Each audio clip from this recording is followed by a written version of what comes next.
and His merciful love. And please, sleep also for me. Pray for me. Pray also for me. Oh, I truly need your prayers. I will depend on them always. Thanks very much.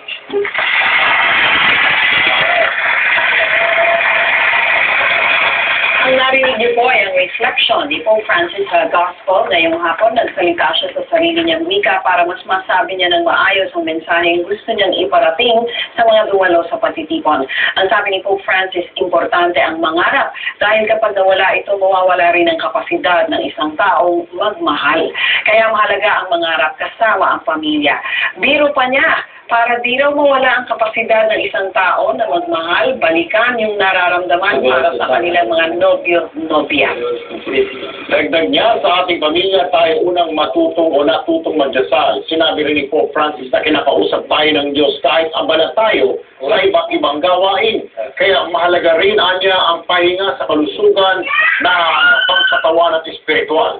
Ayon pa kay Pope Francis, kapag may problema siya, isinusulat niya ito sa papel at ipinapailalim sa statue ni St. Joseph. Nanawagan din po ang Santo Papa na alagaan ang mga bata at nakatatanda.